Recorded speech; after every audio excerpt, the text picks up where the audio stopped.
ఈ ఎంసెట్ లేదా ఎఫ్సెట్లో మంచి ర్యాంక్ రాని విద్యార్థులకు బెస్ట్ ఆల్టర్నేటివ్ సిఎస్ఈఎంఏ కోర్సులు అడ్మిషన్లు జరుగుతున్నవి. నమస్కారం, మీరు చూస్తుంది సుమన్ టీవీ. నేను మీ కీర్తి. నాతో పాటు ప్రముఖ ఆస్ట్రాలజర్ బ్రహ్మశ్రీ గౌరిగుంట్ల సురేష్ బాబు గారు ఉన్నారు. నమస్తే సురేష్ బాబు గారు. కీర్తి గారు నమస్కారం అండి. ద్వాదశ రాశిలో భాగంగా జూన్ నెలలో 12 రాశుల వారికి ఎలా ఉంటుందో తెలుసుకుంటున్నాం కదండి. మరి మీన రాశిలోకి వచ్చేసాం. వారికి ఎలా ఉండబోతోంది ఈ నెల అంతా? మీనరాశి వాళ్ళకి ఒక మంచి హ్యాపీ న్యూస్ చెప్పాలి. ఎందుకంటే జూన్ మంత్ వీళ్ళకి చాలా బాగుంటుంది. తర్వాత వీళ్ళకి ఏలినాటి శని మనకి పీక్ స్టేజ్కి వచ్చిందని చెప్పేసి మనం వర్షఫలంలో కూడా చెప్పుకున్నాం, ఉగాది రాశి ఫలాల్లో చెప్పుకున్నాం, అన్నీ చెప్పుకున్నాం. అయితే వీళ్ళకి అదృష్టం బాగుంది. ఏమందంటేనండి, ఏలినాటి శని ఉన్న మే తర్వాత అంటే మే నుంచి ఏమైందంటే గురువు విపరీత వేద ఉండటంతో ఏలినాటి శని యొక్క బాధలు పడే అవకాశం కొంచెం గ్యాప్ వస్తుందండి వీళ్ళకి. గ్రహాలు తిరిగేటప్పుడు ఒక గ్రహానికి ఇంకో గ్రహం అడ్డొస్తుంది. ఈ అడ్డొచ్చినప్పుడు ఆ గ్రహం యొక్క ఇంపాక్ట్ వీళ్ళ మీద పడదు. ఇప్పుడు ఏమైందంటేనండి, శని వీళ్ళకి ఏలినాటి యొక్క ప్రభావం మీనరాశి వాళ్ళకి 2వ స్టేజ్లోకి ఎంటర్ అయిన తర్వాత శని ప్రభావం వీళ్ళ మీద చాలా విపరీతంగా పడుతుంది, ఇబ్బంది పడుతుంది. అయితే శనికి అడ్డంగా గురువు వచ్చేసాడు. సో శని యొక్క ప్రభావం గురువు మీద పడుతుంది, గురువు యొక్క ప్రభావం వీళ్ళ మీద పడుతుంది. అందుకని చెప్పేసి ఏలినాటి శని యొక్క తీవ్రత తగ్గుతుంది ఈ టైంలో. ఇది ఒక మంచి శుభ పరిణామం, తర్వాత శుభ సూచకం అని చెప్పుకోవాలి. అంతేకాకుండా మీనరాశి వాళ్ళకి వేరే గ్రహాలు కూడా శుభంగా ఉన్నాయి, అనుకూలంగా ఉన్నాయి. సో అందుకని June month, July month almost వచ్చే 2-3 ఫ్యూ డేస్ చాలా వరకు బాగుంటుంది వీళ్ళకి. సో మనకి డీటెయిల్స్ కనుక చూసుకుంటే పూర్వభాద్ర 4వ పాదం, ఉత్తరాభాద్ర 1, 2, 3, 4 పాదాలు, రేవతి 1, 2, 3, 4 పాదాలు అంతా మనకి మీనరాశిలో ఉంటాయి. మనకి లెటర్స్ కనుక చూసుకుంటే ది, దు, షం, ఝ, దా, దే, దో, చా, చి అన్న అక్షరాలు, లేదంటే మొరార్లెస్ ఇదే సౌండ్తో ఎవరిదైనా పేర్లు ఉన్నా కానీ వీళ్ళంతా మీనరాశి. మనం గ్రహస్థితి కనుక సంచారం కనుక చూసుకుంటే సూర్యుడి సంచారం మిథున రాశిలోకి, బుధుని సంచారం మిథునంలోకి, శుక్రుడు మీనంలోకి, కుజుడు వచ్చేటప్పటికి సింహరాశిలో ఉంటారు. సో ఈ యొక్క గ్రహస్థితిని బట్టి కనుక మనం చూసుకుంటే వీళ్ళకి ఎలా ఉంటుందంటే, సూర్యుడు వల్ల ఏమవుతుందంటే అండి, అఘోరం జరిగే సంఘటనలు జరిగే అవకాశం ఎక్కువగా ఉంటుంది. 6వ ఇంట్లో కుజుడు వల్ల సంపదలు వస్తుంది. బుధుడు కూడా ధనప్రాప్తిని తీసుకొస్తాడు. శుక్రుడు కూడా విత్త సిద్ధి, ఫైనాన్షియల్ గెయిన్. అంటే ఒక రకంగా వీళ్ళకి కొంచెం అవమానాలు జరిగే అవకాశం ఎక్కువ ఉంది. కానీ ఓవరాల్గా కనుక చూసుకుంటే వీళ్ళకి సంపదలు, ధనము అన్నీ బాగుంటుంది. అలానే ఏలినాటి శని యొక్క ప్రభావం వీళ్ళకి ఏమవుతుందంటే, ఫస్ట్ ఉండటం వల్ల ఏమవుతుందంటే వీళ్ళకి విపరీత వేద ఉండటం కాన్సెప్ట్ ఉండటం వాళ్ళ యొక్క బాధ ఎక్కువగా పడకుండా అడ్డుపడే అవకాశం ఎక్కువగా ఉంది. మనం కనుక చూసుకుంటే వీళ్ళకి గ్రహస్థితిని బట్టి కనుక మనం చూసుకుంటే 4వ ఇంట్లో సూర్యుడు ఉండటం వల్ల ఏమవుతుందంటే సుఖనాశనం అని చెప్తారు. అంతక్లేశ గృహఛిద్రం సౌఖ్యహాని మభోజనం ప్రయాణి విఘ్నం ఆప్నోచి చతుర్దయే రవి సంయుతే మనకు చెప్తారు అనమాట. ఏమవుతుంది, సూర్యుడు వీళ్ళకి 4వ ఇంట్లో ఉండటం వల్ల మిక్స్డ్ రిజల్ట్ అని చెప్పాలి. ప్రొఫెషన్ రిలేటెడ్ మ్యాటర్స్లో చాలా బాగుంది. ఇంటికి సంబంధించిన విషయాల్లో, ప్రయాణాల్లో ఇబ్బందులు పెట్టే అవకాశం చాలా ఎక్కువగా ఉంది.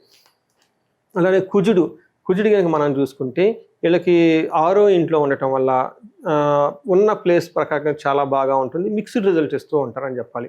బట్ ఓవరాల్గా కనుక చూసుకుంటే పాజిటివ్ సైడ్లో కనుక చూసుకుంటే వీళ్ళకి ధనలాభము, వస్త్రలాభము, తర్వాత కీర్తి ప్రతిష్టలు చాలా వృద్ధి. మనసంతా ఉల్లాసంగా ఉండేసి ధర్మసిద్ధి చేసుకుంటూ ఏదైనా కనుక పుణ్యకారాలు చేస్తే అనుకున్న పనులన్నీ అయిపోతూ ఉంటాయి.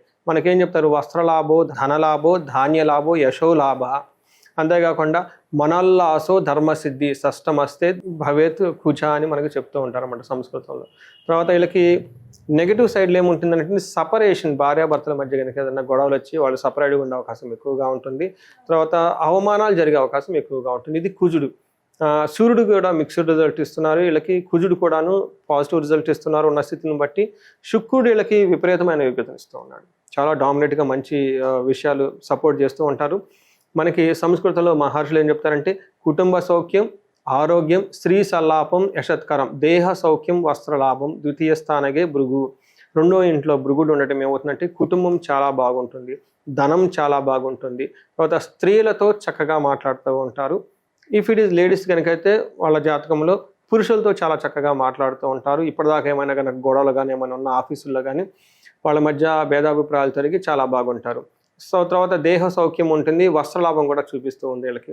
అయితే వీళ్ళకి టైంకి మంచి ఫుడ్ తింటూ తర్వాత ఒక గుడ్ టైం అందరితో గడుపుతూ ఉండే అవకాశం ఈ రాశి వాళ్ళకి చాలా ఎక్కువగా ఉందండి. ఇది మనకి చూసుకుంటే మీనరాశి వాళ్ళకి ఓవరాల్గా చాలా బెటర్గా ఉందని మనం చెప్పుకోవాలి. రైట్. మరి నక్షత్రాల ప్రకారం ఎలా ఉందండి? నక్షత్రం పూర్వభాద్ర, ఉత్తరాభాద్ర, రేవతి నక్షత్రాలు. పూర్వభాద్ర నక్షత్రం వాళ్ళకి జయప్రదంగా ఉంటుంది, ధనలాభం ఉంది. అయితే మనకి అన్ఫేవరబుల్గా ఏమైనా ఏంటంటే ధనహీనత, బంధనము చూపిస్తూ ఉంటుంది. టయానికి డబ్బు అందదు. రెండోది బంధించబడినటువంటి సిచ్యువేషన్స్ ఎక్కువగా ఉంటుంది. డెసిషన్ తీసుకోలేక కన్ఫ్యూజ్ అయిన స్థితిలో ఎక్కువగా ఉంటారు. ఉత్తరాభాద్ర నక్షత్రం వాళ్ళకి జయప్రదంగా ఉంటుంది, ధనలాభం ఉంటుంది. తర్వాత అనుకున్న పనులన్నీ అనుకున్నట్టుగా జరుగుతూ ఉంటుంది. నెగటివ్ సైడ్లో ధనహీనత, బంధనం. తర్వాత రేవతి నక్షత్రం వాళ్ళకి జయప్రదంగా ఉంటుంది, ధనలాభం ఉంటుంది, అనుకున్న పనులన్నీ చక్కగా అవుతూ ఉంటాయి, ఐశ్వర్యవంతంగా కూడా ఉంటుంది. అయితే నెగటివ్ సైడ్ ఒకటే ఉంటుందండి, వీళ్ళకి బంధనము, బంధించబడినట్లుండే సిచ్యువేషన్స్ ఎక్కువగా ఉంటుంది. అంటే ఫ్యూచర్ గురించి కన్ఫ్యూజ్డ్ అయిన స్థితిలో ఉండి ఎటు వెళ్తే బాగుంటుంది, ఎటు వెళ్తే బాగుండదు, ఎలాంటి ఇబ్బందులు వస్తాయి, ఇవన్నీ వీళ్ళకి చాలా ఒక డైలమాలో ఉండి టెన్షన్గా గురే అవకాశం ఎక్కువగా ఉంటుంది. తర్వాత మనకి వేరే నక్షత్ర ప్రకారం కనుక చూసుకుంటే ఉత్తరాభాద్ర నక్షత్రం వాళ్ళకి ఆ నక్షత్రంలోనే శని ఉన్నారు కాబట్టి అన్ని పనులు కొంచెం స్లోగా అవుతాయి. పూర్వభాద్ర వాళ్ళకి స్త్రీ నాశనం ఆర్ పురుష నాశనం, అంటే స్త్రీల ద్వారా వీళ్ళకి ఇబ్బందులు వస్తాయి. లేడీస్ అయితే పురుషుల ద్వారా వీళ్ళకి ఇబ్బంది వస్తుంది. రేవతి నక్షత్రం వాళ్ళు రాంగ్ డెసిషన్ తీసుకునే అవకాశం ఎక్కువగా ఉంటుంది. ఉత్తరాభాద్ర నక్షత్రం వాళ్ళు కూడా రాంగ్ డెసిషన్ తీసుకునే అవకాశం ఎక్కువగా ఉంటుంది. ఈ రాంగ్ డెసిషన్ కూడా పర్టికులర్గా ట్రాన్సాక్షన్, అంటే మనకి ఆన్లైన్లో ఆర్డర్లు పెట్టడము, తీసుకోవటము, లేదంటే డబ్బులు ఇచ్చేటప్పుడు, చేసేటప్పుడు, ఇచ్చి పుచ్చుకునేటప్పుడు, ఈ ట్రాన్సాక్షన్ జరిగేటప్పుడు దాంట్లో రాంగ్గా, అంటే డబ్బులు అనవసరంగా ఖర్చు పెట్టడం, ఇవ్వాల్సిన వాళ్ళకి ఇవ్వకుండా వేరే వాళ్ళకి ఖర్చు పెట్టడం, ఒక రాంగ్ డెసిషన్ తీసుకొని తద్వారా మళ్ళీ తర్వాత రిగ్రెట్ అయ్యి బాధపడే అవకాశం ఎక్కువగా ఉందండి. సో ఓవరాల్గా వీళ్ళు ఎలాంటి రెమెడీస్ ఫాలో అవ్వాలంటారు? వీళ్ళకి రెమెడీస్ మనం చూసుకున్నాం అనుకోండి, సూర్యుడికి సంబంధించి 4వ ఇంట్లో ఉండి ఇబ్బంది పెట్టడం వల్ల సూర్యుడికి ఆర్గ్యం చేయటము, తర్వాత మనకి సూర్యుడికి మోస్ట్ పవర్ఫుల్ వచ్చేటప్పటికి ఆదిత్య హృదయ స్తోత్రం అని ఉంటుందండి. ఎవరైనా కనుక ఇబ్బంది పడుతుంటే ఒక 40 రోజుల దీక్షగా దాన్ని చేస్తే చాలా బాగుంటుంది. మిగతా అన్ని విషయాలు బాగుండి పెద్ద ఇబ్బంది పెట్టయితే ఏమీ లేదు. ఎవరికైతే కనుక బంధించబడినట్లున్న సిచ్యువేషన్స్ ఉంటే వీళ్ళకి బుధుడి వల్ల వస్తుందండి. బుధుని యొక్క గ్రహం వల్ల ఈ బంధించబడినట్టు వస్తుంది. బుధుడికి అధిష్టాన దేవుడు విష్ణుమూర్తి. సో విష్ణు ఆలయాలను దర్శించుకోవటం, తిరుపతి వెళ్ళటము, లేదంటే మనకి ఎక్కడైనా సరే విష్ణు ఆలయాలు విత్ లక్ష్మీదేవి, లక్ష్మీ వెంకటేశ్వర, లక్ష్మీ నరసింహ ఇలాంటి దేవాలయాలు విజిట్ చేస్తే చాలా బాగుంటుంది. మనం హైదరాబాద్లో అనంత పద్మనాభ స్వామి స్వయంభూగా వెలిసిన పెంజర్ల అనే గ్రామం ఉందండి. అది నేషనల్ హైవే, బెంగళూరు హైవేలో ఒక 30 కిలోమీటర్స్ తర్వాత లెఫ్ట్ సైడ్లో ఉంటుంది.